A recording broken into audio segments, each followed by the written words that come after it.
तेरी मेरी कहानियाँ से सभी अपडेट पाने के लिए बेल आइकन दबाएं। आज की कहानी है शादी नहीं समझौता। डॉक्टर ने मुस्कुराते हुए कहा, हेलो मृत्युंजय, कैसे हो तुम? यह देखो तुमसे कौन मिलने आया है। यह सिस्टर रेनू। अब से यही तुम्हारा ख्याल रखेंगी। रेनू आगे बढ़ी और उसके कदम वहीं रुक गए। उसके मुंह से निकला, भरत? जी हाँ, जो शख्स अस्पताल के बेड पर है वह भरत है, जिसे डॉक्टर मृत्युंजय कहकर बुला रही है। वह और कोई नहीं, रेणुका का भरत है। तो इसका मतलब भरत के साथ रेणु की आंखें बरस पड़ी। उसका मन हमेशा इसी आशंका से आशंकित रहता था कि कहीं भरत के साथ कोई अनहोनी तो नहीं हो गई। और आखिरकार यह बात सच हुई। भरत कैसे उसके पास पहुंचता? वह तो पिछले 5 साल से कोमा में है, पर उसके साथ यह सब हुआ कैसे? रेनू के दिमाग में विचारों का तूफान सा उठ खड़ा हुआ। तभी डॉक्टर ने उसके कंधे पर हाथ रखा और बोली कि यह भरत कौन है और क्या हुआ सिस्टर? तुम रोने क्यों लगी? शायद इसकी हालत देखकर तुम्हें भी इस पर तरस आ रहा है। रेनू ने कहा, मैम, यह आपको कहाँ मिले? डॉक्टर ने पूछा, क्या तुम इन्हें जानती हो? रेनू ने कहा, बहुत अच्छी तरह से। यह मेरे बच्चे के पिता हैं। डॉक्टर को रेनू के बारे में सब कुछ पता था। वह बोली, इसका मतलब यह भरत है? रेनू ने कहा, जी, यही है मेरा भरत। पर यह मुझे पहचान क्यों नहीं रहा? और वह भरत से जाकर लिपट गई। भरत, देखो मुझे, मैं हूँ तुम्हारी रेनू। क्या तुम मुझे भूल गए हो? उसने रोते हुए कहा। तब डॉक्टर ने कहा, यह तुम्हें नहीं, खुद को भी भूल चुका है।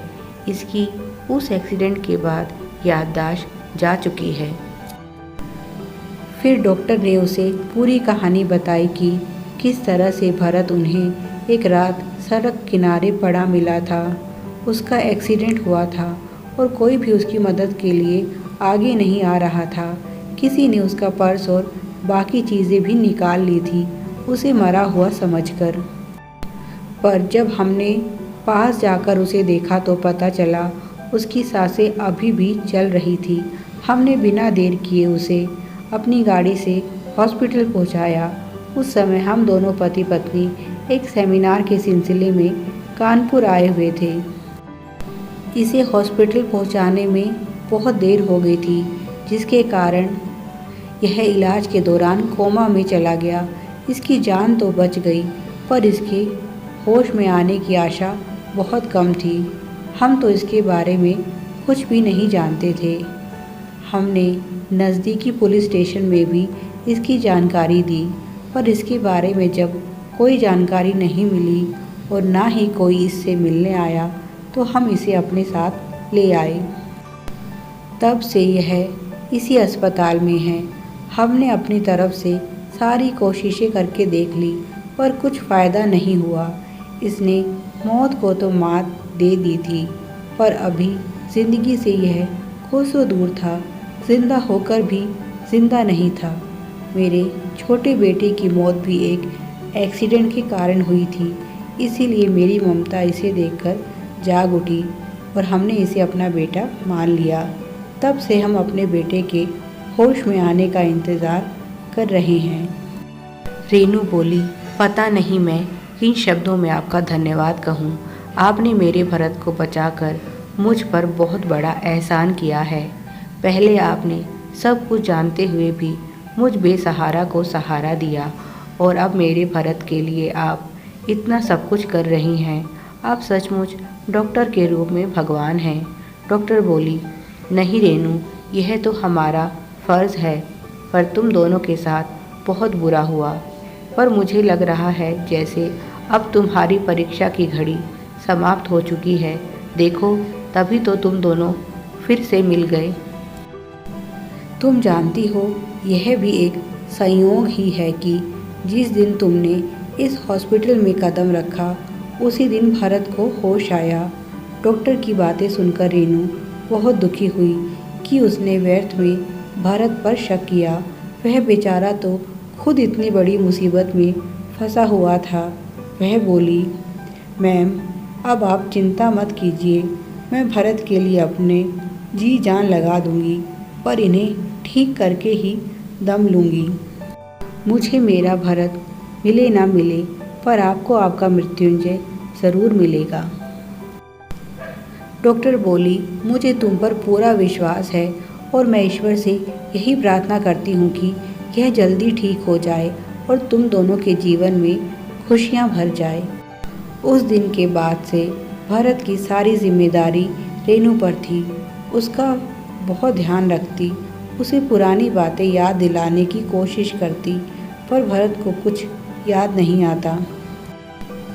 जब भरत उसे पराई नज़रों से देखता था तब रेनू का दिल तड़प उठता था। उसके हाथ में कुछ भी नहीं था, वह तो सिर्फ कोशिश कर सकती थी। उसने सोचा, क्यों ना भरत के माता पिता को इसकी सूचना दी जाए।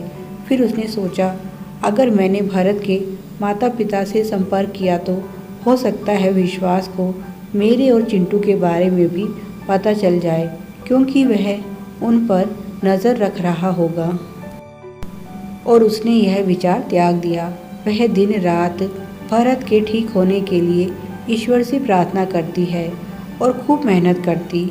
उसकी लगन का नतीजा था कि 3 महीने में भरत चलने फिरने लग गया, पर उसे अभी भी कुछ याद नहीं था अपनी पुरानी ज़िंदगी के बारे में। पर रेनू बहुत खुश थी। कम से कम उसका भरत उसकी आंखों के सामने था और ठीक था। उसे इससे ज़्यादा की तमन्ना भी नहीं थी। उसके पास चिंटू था और उसी के सहारे वह अपनी पूरी ज़िंदगी गुजार सकती थी। उसने सोच लिया था वह जल्दी ही भरत को उसके माता पिता को सौंप देगी। एक दिन डॉक्टर ने भरत से पूछा, तुम्हें क्या क्या पसंद है? क्या तुम्हें फिल्में देखना पसंद है? भरत ने कहा, नहीं, पर मुझे बाहर घूमना बहुत पसंद है। मुझे बाइक चलाना बहुत अच्छा लगता है। डॉक्टर बोली, फिर तो तुम्हारे लिए एक बाइक का इंतज़ाम करते हैं, और वैसे भी अब तो तुम बिल्कुल ठीक हो गए हो। 2 दिन बाद ही एक नई बाइक भरत के स्वागत के लिए तैयार खड़ी थी। भरत को पहले भी बाइक का बहुत शौक था और उस दिन भी उसके एक्सीडेंट का कारण बाइक की तेज़ गति थी।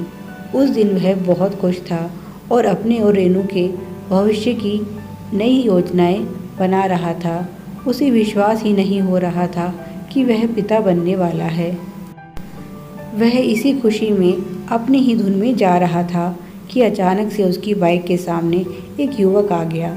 उसे बचाने के चक्कर में बाइक सड़क से उतर गई और सामने पेड़ से जा टकराई। उसने हेलमेट नहीं पहना हुआ था, जिसके कारण उसका सर एक पत्थर पर जा लगा। आज भी भरत ने बाइक चलाई तो उसे बहुत खुशी हुई और वह बाइक लेकर सड़कों पर निकल पड़ा। वह अपनी ही धुन में था और बहुत खुश था। उसे अपने बारे में सिर्फ यही पता था कि उसका एक्सीडेंट हुआ था और वह कोमा में था। इसके अलावा उसे खुद के बारे में कुछ भी नहीं पता था। कुछ देर बाद बाइक चलाने के बाद वह वापस हॉस्पिटल लौट रहा था। तभी एक बच्चा उसकी बाइक के सामने आ गया और वह गिरते गिरते बचा। उसने बाइक से उतरकर सबसे पहले बच्चे को देखा कि वह ठीक है या नहीं। बच्चा बिल्कुल ठीक था और फिर वह सोचने लगा और उसकी पुरानी यादें लौट आई। उसने मुस्कुराते हुए अपनी जेब से 10 रुपये का नोट निकालकर बच्चे को दिया और कहा, इसकी चॉकलेट खा लेना मेरे तरफ से नन्हे दोस्त। तभी वहाँ बच्चे की माँ आ गई और उसने भरत को शुक्रिया कहा और बच्चे का हाथ पकड़कर ले गई। थोड़ी देर बाद वह हॉस्पिटल में था और रेनू को ढूंढ रहा था। जैसे ही उसे रेनू दिखाई दी, उसने जाकर रेनू को बाहों में भर लिया और कहा, मुझे माफ़ कर दो रेनू, मेरे कारण तुम्हें ना जाने कितने दुख झेलने पड़े। रेनू हैरान थी। उसने पूछा, क्या तुम्हें सब याद आ गया है? भरत ने कहा, हाँ, मुझे सब याद आ गया है और अब जल्दी ही मैं तुम्हें अपनी दुल्हन बनाकर अपने घर लेकर जाऊंगा। बोलो, करोगी ना मेरे साथ शादी? और उसने तुरंत हाँ भर दी और भरत के गले से लगकर रोने लगी। उसके पास कितना कुछ था भरत को बताने के लिए। आज वह बहुत खुश है। सही मायने में उसकी शादी अब होगी। उसके सामने विश्वास के साथ बिताए हुए पुराने दिन घूम गए। अब उसे विश्वास से कोई डर नहीं था, क्योंकि उसका भरत उसके साथ था। वह आज भी इस सच्चाई से अनजान है कि अब विश्वास इस दुनिया में नहीं रहा। यह शादी जो उसे दिल से स्वीकार होगी और इसमें किसी तरह का कोई समझौता नहीं होगा, सिर्फ प्यार ही प्यार होगा।